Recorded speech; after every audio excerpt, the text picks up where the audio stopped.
Many have wondered if Gabby's death is in any way connected to the deaths of a newlywed couple whose bodies were found in Utah. Police have said no, but not everybody is convinced. Kylan Schulte and Crystal Turner were found dead at a popular tourist destination near Arches National Park. That's near Moab, Utah, on August 18th. The last time that this couple was seen alive was August 13th. That happens to match a similar time frame that Gabby Petito and Brian Laundrie were in Moab. Another coincidence, Kylan worked at the co-op where Gabby and Brian reportedly had gotten into an argument. A couple of things crossing paths here. Well, then there's this. A strange phone call from Kylan and Crystal saying that they had moved their campsite because of a creepy man nearby.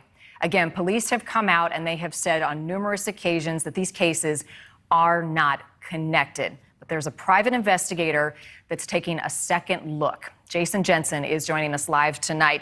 We appreciate your time. I think a lot of people had these same questions. There's just too many coincidences here. So let's start with this creepy man. This couple moves their campsite because they saw this man. What have you learned and been able to uncover about who this was and how they're connected? Sure, I appreciate you having me on. In light of all the circumstances that you just described, yeah, I mean, it leads a curious, reasonable mind to wonder if these two cases are connected. The problem is, though, from an investigative standpoint, is we don't know where Brian Laundrie and Gabby Petito were between the 13th and the 14th or 15th, which is actually the time frame we believe that Kylan and Crystal were murdered, which would be, you indicated the last time they were seen was the 13th, which actually was nearly midnight of the 13th, so almost the 14th. And at that point, they were leaving a friend's house to go back to their camp.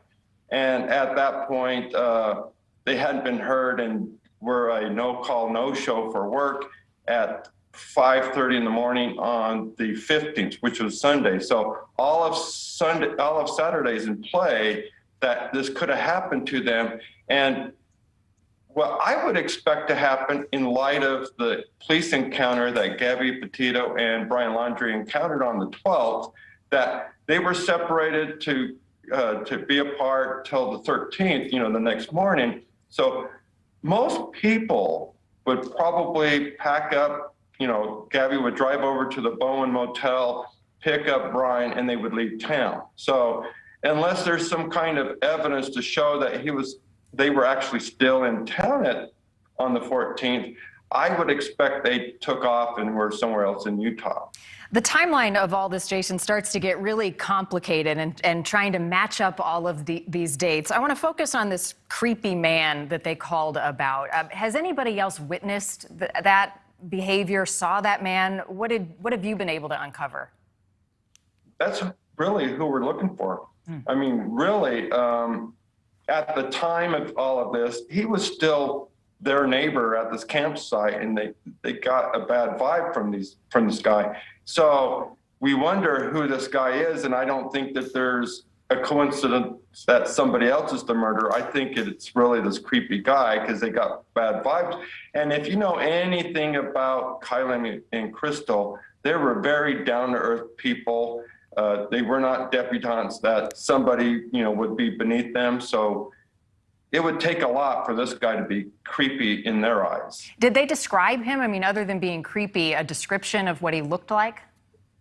I wish they had. I wish they would have took a picture of the car, described the guy, got a license plate number. In fact, my advice as a lesson learned from all this, if you think somebody's creepy and your life's in danger, document it some way. You're texting that, hey, we might have to move. This guy came back with more clothes and food, but why would you not, convey something more specific that could help if you thought your life was at risk. Take a picture, right? We've all got our cell phones. So I want to go back to this. Police say the deaths of Crystal and Kylan, unfortunate, tragic, but that they are not connected to Gabby Petito's death or the search for Brian Laundrie.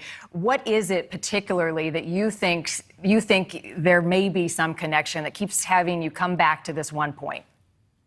Well, anyone that's been following the case knows that Kylan's father, Sean Paul, was at Moab for a whole month after the murder, and he opened in the park what he called the clue booth, and people from all around the community was bringing information to him about, this guy's been acting weird, this guy's strange, you might want to have police look at this guy, and so forth. So he amassed a large list of potential persons of interest, and one of them we can't help but add to the list, which is Brian Laundrie, because until we can prove he was out of the area, in light of all of these circumstances that you outlined, of course, he has to be considered until he's adequately ruled out. So you have 25 years experience as a private investigator. You took on this case pro bono because you were interested in it, yet a lot of questions that the public has about Crystal and Kylan's death. And you have put together a list of people you think could be suspects. And what you're telling me is Brian Laundrie is currently on your list based on what you have uncovered so far. Right, including the fact that, given the fact that when they describe this guy as a creepy guy, they're not saying his name. So it's somebody that they're completely unfamiliar with.